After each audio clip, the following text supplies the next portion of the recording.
కొంచెం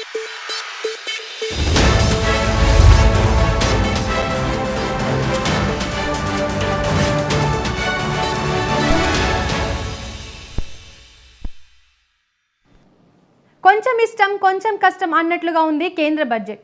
ప్రధానంగా వేతన జీవులకు ఊరట లభించడం నిర్మలమ్మ పద్దు మొత్తంలో హైలైట్ అంశం. కేంద్రంలో ఎన్డీఏ సర్కారు ఏర్పాటైన తర్వాత ఈ స్థాయిలో ఆదాయపు పన్నుపై మినహాయింపులు ఇవ్వడం ఇదే తొలిసారి. అయితే రూపాయి రాకపోకకు పెద్దగా తేడా లేకపోవడమే ఆందోళన కలిగించే అంశం. ఓవరాల్గా చూస్తే మిశ్రమ స్పందనే నిర్మలమ్మ పద్దుపై వ్యక్తమవుతోంది. తెలుగు రాష్ట్రాల గురించి పెద్దగా పట్టించుకోలేదన్న విమర్శలు వ్యక్తమవుతున్నాయి. ఓవైపు ఏపీకి బడ్జెట్లో ఓ మోస్తారు ప్రాధాన్యం ఇచ్చినట్లు కనిపించినా తెలంగాణను మాత్రం పెద్దగా పట్టించుకోలేదన్న విమర్శలు వినిపిస్తున్నాయి. ఈ అంశం మీద మా చీఫ్ ఎడిటర్ రమేష్ కందులని అడిగి మరిన్ని విషయాలు తెలుసుకుందాం. సార్, బడ్జెట్ కేటాయించడం జరిగింది. మన తెలుగు రాష్ట్రాలలో పెద్దగా ఏమి నిధులు కేటాయించలేదు. బీహార్ రాష్ట్రానికి మాత్రం ఎక్కువ కేటాయించారు. ఎందుకు సార్? అది చెప్పే ముందు ఒక పాయింట్ చెప్పాలి. అదేంటంటే బడ్జెట్లో చాలా అరుదుగా తెలుగు సాహిత్యం నుంచి కోట్ చేయడం ఉంటుంది.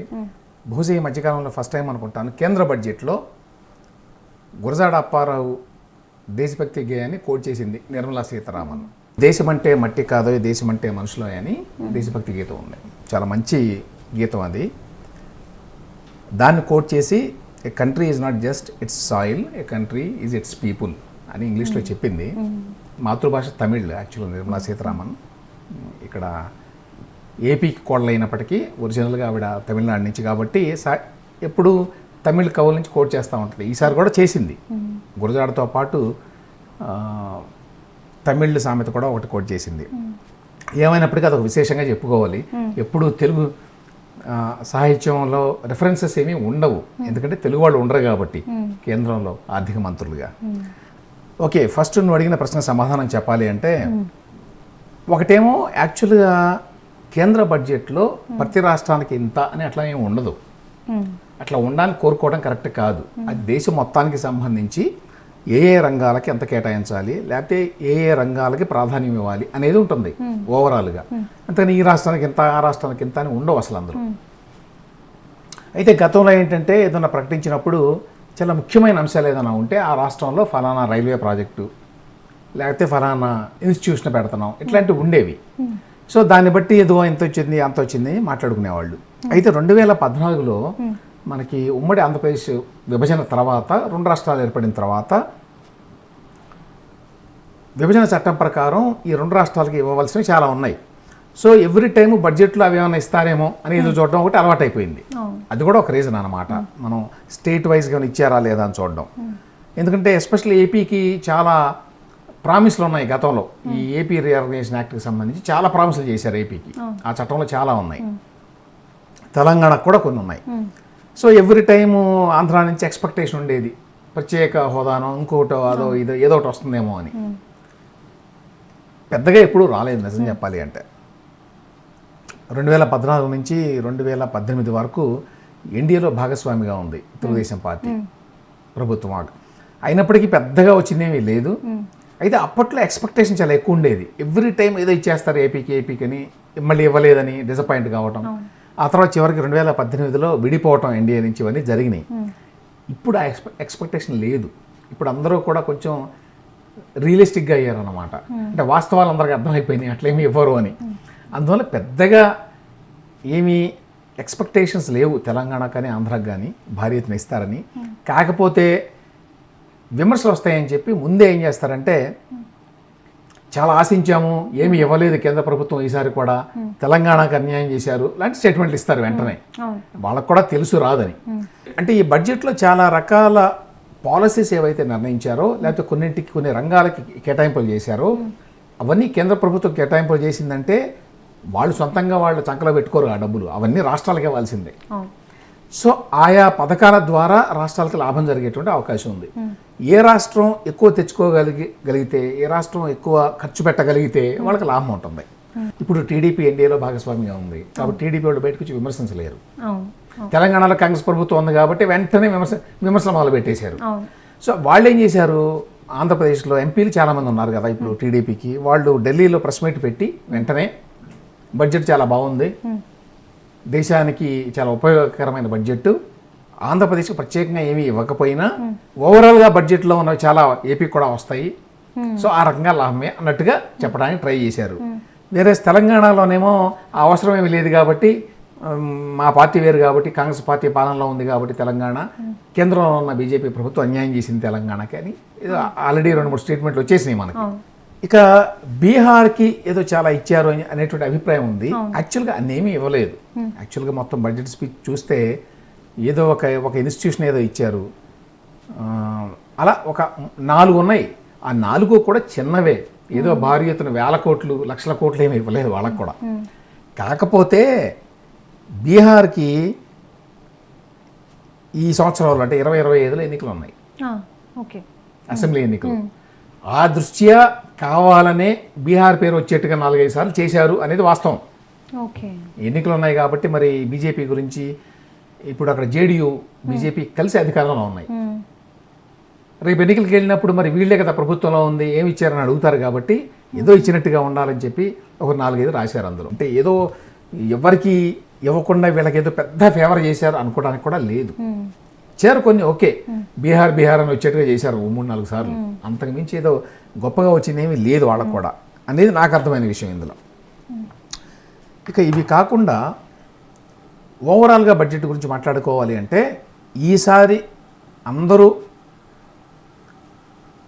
ఎక్స్పెక్ట్ చేయని విషయము, అందరూ చాలా హర్షించిన విషయము ఒకటి ఉంది. అదేమిటంటే ఇన్కమ్ ట్యాక్స్ లిమిట్స్. ఏం జరిగిందంటే చాలా కాలంగా ఇన్కమ్ ట్యాక్స్ వ్యవహారంలో కొన్ని సంస్కరణలు తీసుకురావాలి, సింప్లిఫై చేయాలి, చాలా కాంప్లికేటెడ్గా ఉంది ఒకటి, చాలా ఎక్కువ తీసుకుంటున్నారు అనే భావన బాగా ఉంది. దాన్ని ఇప్పుడు కంప్లీట్గా మార్చేసి, అంటే ఈ స్థాయిలో మారుస్తారని ఎవరు ఎక్స్పెక్ట్ చేయాల, ఈ స్థాయిలో లాభం చేకూరుస్తారు మధ్యతరగతి కానీ. ఇన్కమ్ ట్యాక్స్ వ్యవహారాలకు సంబంధించి జనరల్గా మధ్యతరగతికే ఎక్కువ కన్సర్న్ ఉంటుంది. ఎందుకంటే మధ్యతరగతి అంటే ఎక్కువ ఉద్యోగాలు చేసుకునేవాళ్ళు, శాలరీడ్ క్లాసు వాళ్ళకి ఏమవుతుంది, వాళ్ళకి వచ్చేది 40,000, 50,000, 70,000, లక్ష ఎంతో ఉంటుంది వాళ్ళ సర్వీస్ని బట్టి. ఆ వచ్చే డబ్బులు ఈ ద్రవ్యోల్బణం అంటాం కదా, ఇన్ఫ్లేషన్, రేట్లు పెరుగుతూ ఉంటాయి ఎప్పుడు, దానికి తగ్గట్టుగా జీతం పెరిగినా కూడా పెద్దగా ఏమి సరిపోవు, కానీ ట్యాక్స్ మాత్రం కట్టాలి, పర్సనల్ ఇన్కమ్ ట్యాక్స్. అది పెద్ద భారంగా భావిస్తారు. మధ్యతరగతికి ఏమన్నా రిలీఫ్ ఇవ్వగలిగింది ప్రభుత్వం, ఇవ్వగలదు అంటే ఈ ఒక్కచోటే ఇవ్వగలదు, ఇక మిగతా పెద్దగా ఇచ్చేదేమి ఉండదు. సో అనుకోకుండా నిర్మలా సీతారామన్ మధ్యతరగతి మీద ఎందుకో చాలా దయచూపి ఈసారి చాలా ఎగ్జామ్షన్స్, మినహాయింపులు ఇచ్చింది. అంటే చాలా తక్కువ చేశారు ఈ భారాన్ని. ఏ విధంగా తక్కువ చేశారంటే ఫస్ట్ పాయింట్, 12 లక్షల వరకు జీతం వచ్చే వాళ్ళకి ఇన్కమ్ ట్యాక్స్ లేదు అని చెప్పారు. పెద్ద రిలీఫ్ అది. మామూలుగా అయితే మీకు గతంలో 5-6 లక్షల రూపాయలు వచ్చినా కూడా ఇన్కమ్ ట్యాక్స్ కట్టాల్సిందే ఎంతో కొంత. ఇప్పుడు అసలు ఆ సమస్య లేదు. 12 లక్షల వరకు శాలరీడ్ క్లాసు, బిజినెస్ వాడు కాదు, శాలరీడ్ క్లాసు ట్యాక్స్ కట్టే పని లేదు. ఒకటి, బిజినెస్ పీపుల్ కానీ ఎవరైనా ఇతరులు ఎవరైనా కూడా 4 లక్షల వరకు కట్టే పని లేదు. 4 లక్షల ఆదాయం వచ్చింది, ఒక చిన్న బడ్డీ కొట్టు పెట్టుకుంటారు, 4 లక్షల ఆదాయం వచ్చింది సంవత్సరానికి, వాళ్ళు కట్టే పని లేదు. 4 నుంచి 8 లక్షలు కనుక వస్తే 5% అన్నారు. 8 నుంచి 12 లక్షలు ఆదాయం వస్తే ఏడాదికి 10% అన్నారు. ఇది శాలరీడ్ క్లాస్కి కాదు. శాలరీడ్ క్లాస్కి అయితే 12 లక్షల వరకు అసలు ఇన్కమ్ ట్యాక్సే లేదన్నమాట. ఆ విధంగా 12 నుంచి 16 లక్షలు వస్తే 15% ట్యాక్స్ కట్టాలి. 16 నుంచి 20 లక్షలు వస్తే 20% ట్యాక్స్ కట్టాలి. 20 నుంచి 24 లక్షల రూపాయల ఆదాయం కనుకుంటే 25% కట్టాలి. 24 లక్షల కంటే ఏడాదికి ఎక్కువ జీతం కనుక వస్తే వాళ్ళు 30% కట్టాలి. ఇదివరకు 15 లక్షలు వస్తేనే 30% కట్టాలి. 15 లక్షలు అంటే ఏడాదికి 15 లక్షలు అంటే నెలకి 1,25,000 ఆ రేంజ్లో ఉంటుంది. అంటే ఒక 15-20 ఏళ్ళు ఉద్యోగం చేసిన వాళ్ళకి చాలామందికి ఆ రేంజ్లో ఉంటారు. అయితే 15 లక్షలకి 30% అంటే మీకు 4.5 లక్షల పైనే పోతుంది ట్యాక్స్ కింద. ఇప్పుడు 24 లక్షల కంటే ఎక్కువ ఉంటే మాత్రమే 30%. సో ఆ రకంగా రిలీఫ్, అంటే నెలకి 2 లక్షల రూపాయలు వచ్చినా కూడా 25% ఉంది ట్యాక్స్ ఇప్పుడు. ఇక 12 లక్షల వరకు అయితే అసలు లేనే లేదు. అంటే 12 లక్షలు అంటే నెలకి 1,00,000 రూపాయలు. అది చాలా పెద్ద రిలీఫ్.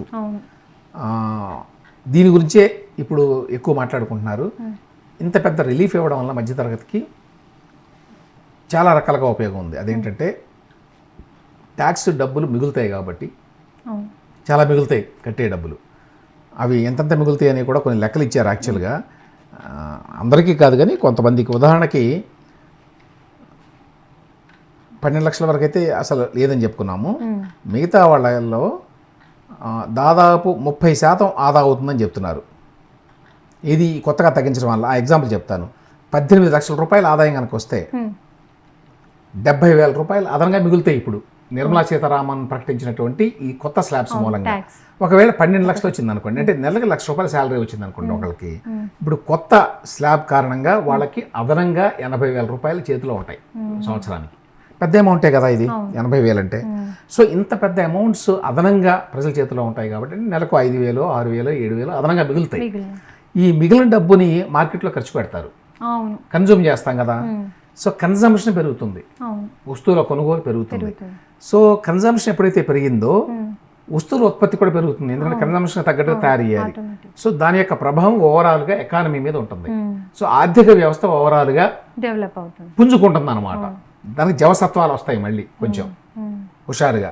సో ఇప్పుడు మధ్యతరగతికి ఈ విధంగా రిలీఫ్ ఇవ్వడం వల్ల, ఈ కొత్త స్లాబ్ను ప్రవేశపెట్టడం వల్ల మధ్యతరగతి చాలా పెద్దది భారతదేశంలో. అంటే మనకి 145 కోట్లు ఉంటే కనీసం 40 నుంచి 50 కోట్ల పైనే ఉంటారు మధ్యతరగతికి చెందిన వాళ్ళు.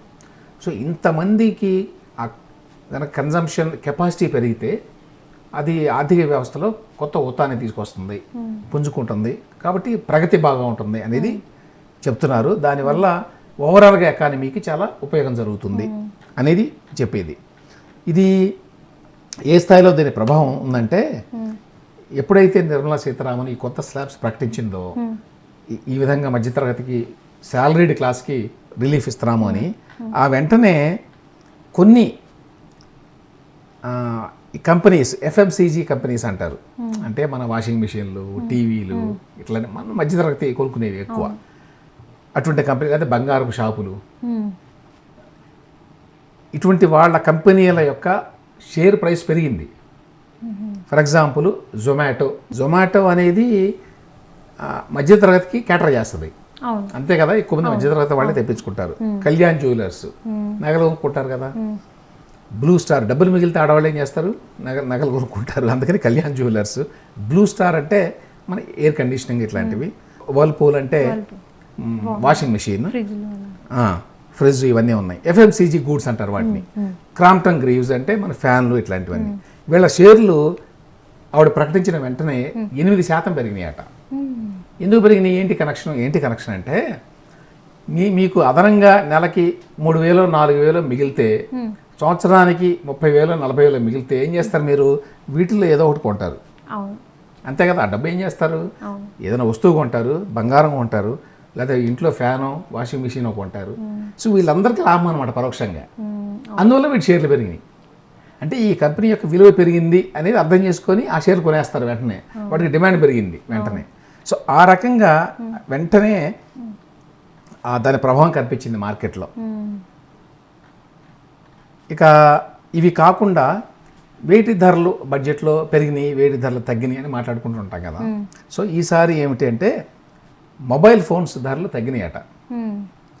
మొబైల్ ఫోన్స్ అంటే నేరుగా మొబైల్ ఫోన్స్ మీద ధరలు తగ్గించరు. మొబైల్ ఫోన్స్ తయారు చేయడానికి ఉపయోగించేటువంటి గూడ్స్ ఉంటాయి కదా, అవి 28 ఉన్నాయట. 28 ఆ గూడ్స్ మీద భారం తగ్గించారు. అంటే ఎగ్జెంప్టెడ్ క్యాపిటల్ గూడ్స్ కింద వాటికి భారం తగ్గింది. కాబట్టి మొబైల్ ఫోన్స్ రేట్లు తగ్గుతాయి కొంచెం. అదేవిధంగా మందులు అంటే అన్ని మందులు కాదు, లైఫ్ సేవింగ్ డ్రగ్స్, అంటే ప్రాణాన్ని నిలిపేటువంటి కొన్ని ఇంపార్టెంట్ డ్రగ్స్ ఏవైతే ఉంటాయో అవి కూడా తగ్గుతాయట. అవి కాకుండా ఈవీ బ్యాటరీస్, అంటే ఎలక్ట్రిక్ వెహికల్స్ వస్తున్నాయి కదా ఈ మధ్య, వాటిలో ఇంపార్టెంట్ పార్ట్ ఏమిటంటే బ్యాటరీ. సో ఆ బ్యాటరీ రేట్లు కూడా తగ్గిస్తున్నారట. అలాగే ఎల్ఈడి, ఎల్సిడి ఈ మధ్య వాడుతున్నారు బాగా, బల్బులు కావచ్చు, ఇట్లాంటివన్నీ కూడా అవి తగ్గుతున్నాయి. మెడికల్ ఎక్విప్మెంట్, డ్రగ్స్ కాకుండా ఎక్విప్మెంట్ కూడా ఉంటుంది మెడికల్ ప్రొసీజర్స్లో, సో అవి కూడా తగ్గుతున్నాయి. వీటితో పాటు మెరైన్ ప్రొడక్ట్స్ కూడా తగ్గుతున్నాయి అని చెప్పారు. పెరిగేవి అంటే ఫ్లాట్ ప్యానల్ డిస్ప్లే అన్నారు. ఫ్లాట్ ప్యానల్ డిస్ప్లే అంటే ఇప్పుడు ఈ మధ్యకాలంలో ఏంటంటే మనకి ఈ ఫ్లాట్ ప్యానల్ డిస్ప్లేస్ ఎక్కువైనాయి, చాలా చోట్ల పెద్ద పెద్దవి వస్తున్నాయి చూడండి, బజార్లో కూడా పెడుతున్నారు కదా అడ్వర్టైజ్మెంట్స్కి ప్యానల్స్ అవన్నీ. సో అటువంటివన్నీ కూడా వాటి రేట్లు పెంచారు, అంటే ట్యాక్స్ పెంచారు వాటి మీద. అలాగే నిట్టెడ్ ఫ్యాబ్రిక్స్ అంటే ఏమంటారు, కుట్టుతో తయారు చేసేటువంటి ఫ్యాబ్రిక్స్ ఏమైనా సరే, అల్లకం అంటారా, అల్లడం, అల్లి తయారు చేస్తారు కదా, వాటి యొక్క ప్రైసెస్ కూడా పెంచారు అనేది వీళ్ళు చెప్తారు. ట్యాక్స్ ఎక్కువ ఉంది కొంచెం వాటి మీద వేశారు ఇప్పుడు. ఇది కాకుండా ఏమిటంటే రకరకాల రంగాలు తీసుకుంటే ఎడ్యుకేషన్ రంగంలో కొన్ని ప్రకటనలు చేశారు. అదేంటంటే అటల్ టింకరింగ్ ల్యాబ్స్ అని ఉన్నది. అటల్ టింకరింగ్ ల్యాబ్స్ అంటే స్కిల్స్ నేర్పించడం. టింకరింగ్ అంటే మన మన మిషన్లని వాటిని బాగు చేయటం. అటువంటి స్కిల్స్ ఇప్పుడు చాలా కావాలి కదా, వాటికి కేంద్ర ప్రభుత్వ స్కీమ్ ఇది. అటల్ అంటే అటల్ బిహారీ వాజ్పేయి పేరు మీద పెట్టారు, అటల్ టింకరింగ్ ల్యాబ్స్ అని. 50,000 అటువంటి ల్యాబ్స్ని స్కూల్స్లో పెడతారట అని ప్రకటించారు ఇందులో. అది కాకుండా జనరల్గా ఈ మధ్య ఈ నైపుణ్య శిక్షణ అనేది బాగా మాట్లాడుతున్నారు అందరూ, అది ఉండాలి, అది లేకపోతే ఉద్యోగాలు రావని. సో జాతీయ స్థాయిలో 5 కేంద్రాలు ఫర్ స్కిల్లింగ్ అంటే నైపుణ్యాలని నేర్పించడానికి పెడుతున్నారు. ఇది కాకుండా IIITsలో 10,000 ఫెలోషిప్లు ఇస్తారు.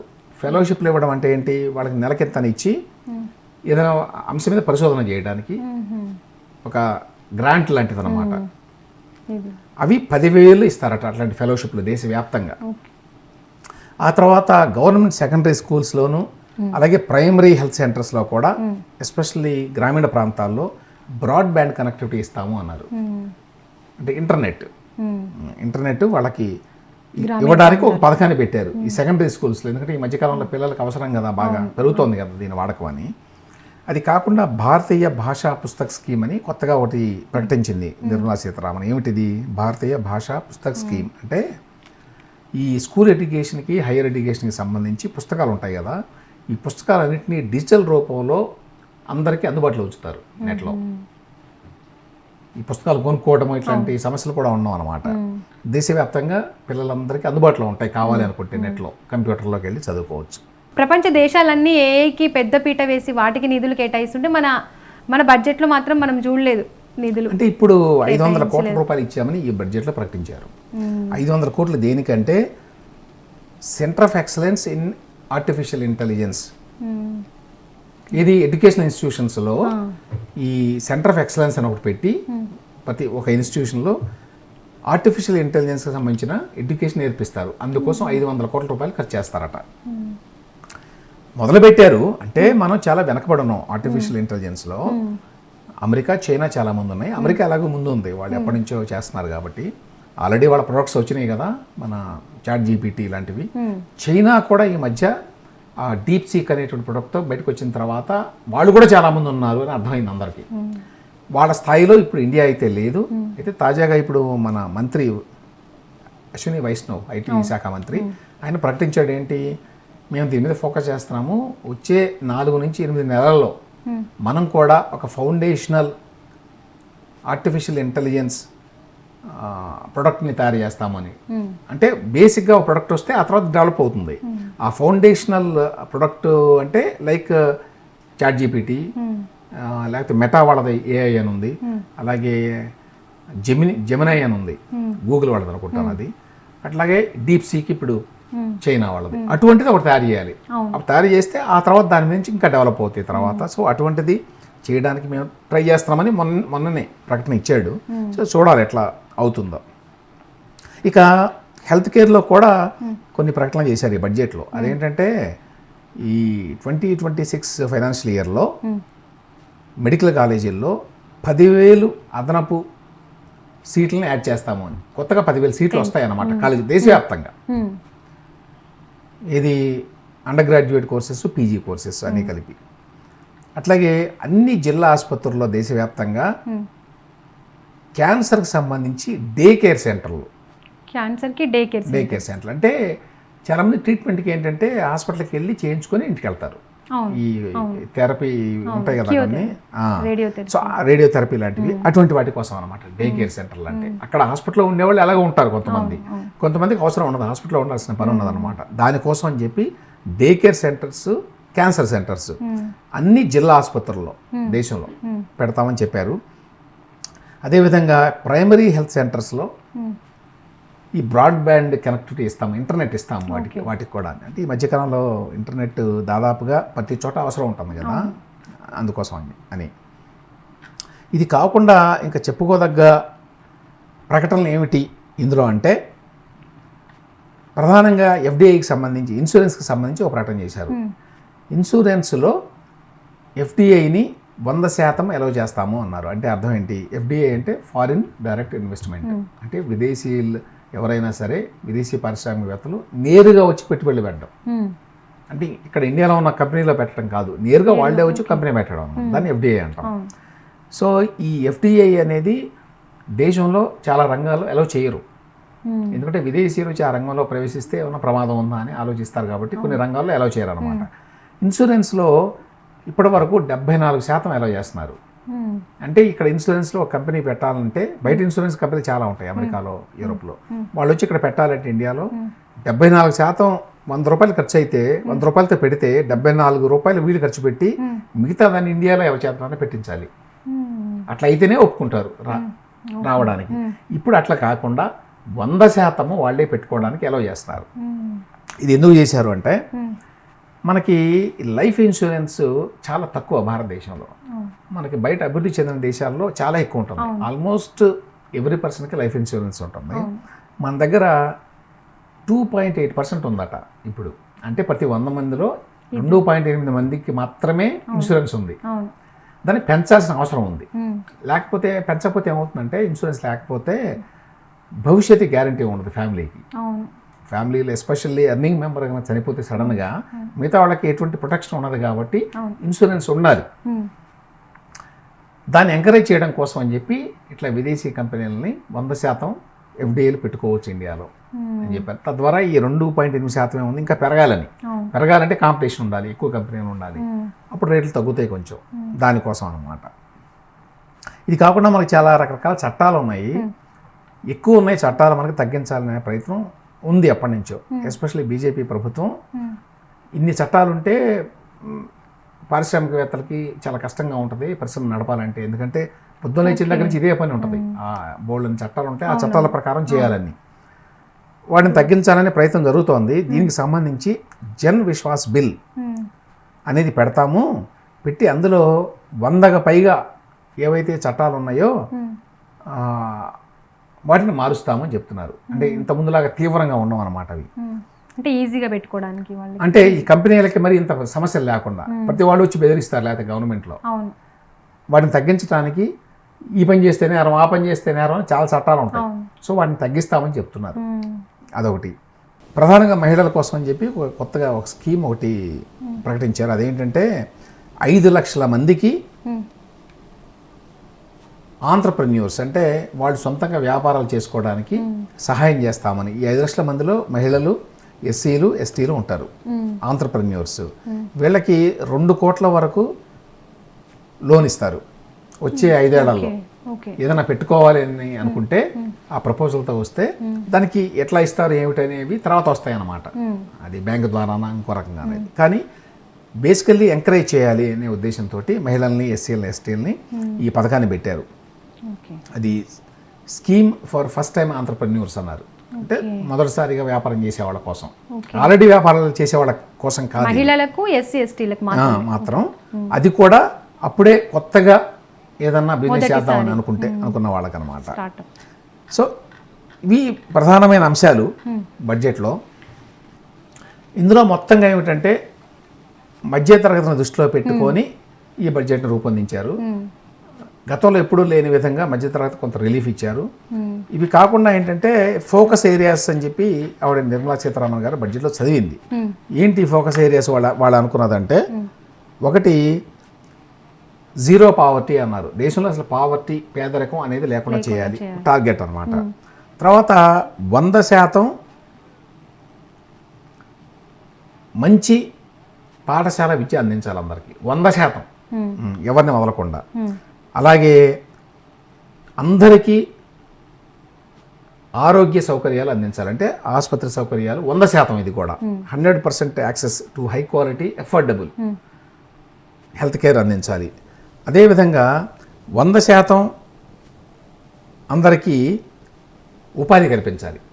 అంటే నిరుద్యోగి అనేవాళ్ళు ఉండకూడదు.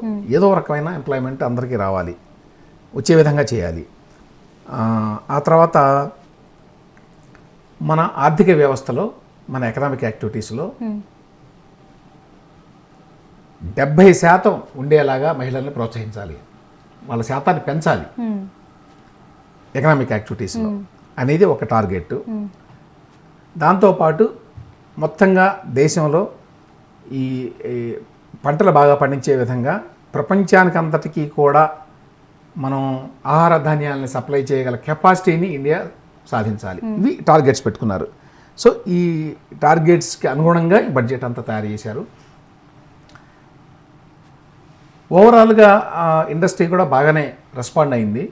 ఇంతకుముందు చెప్పినట్టు మధ్యతరగతికి చాలా బెనిఫిషియల్గా ఉంది ఓవరాల్గా బడ్జెట్. సో గత బడ్జెట్స్తో పోలిస్తే ఖచ్చితంగా ఈసారి నిర్మలా సీతారామన్ ఎంతో కొంత మధ్యతరగతి ఘోషని విన్నది అని అనుకోవాలి. కామన్ పీపుల్కి ఊరట లభించిందంటారా? కనీసం మధ్యతరగతికి, పూర్తిగా పేదరికంలో ఉన్న వాళ్ళకి ఎంతవరకు ఉపయోగం అనేది తెలియదు, కానీ మధ్యతరగతికి మాత్రం ఖచ్చితంగా ఈసారి ఈ బడ్జెట్లో బాగా లబ్ధి చేకూర్చారు అనేది వాస్తవం. థ్యాంక్ యూ సార్, చక్కటి విశ్లేషణ అందించారు.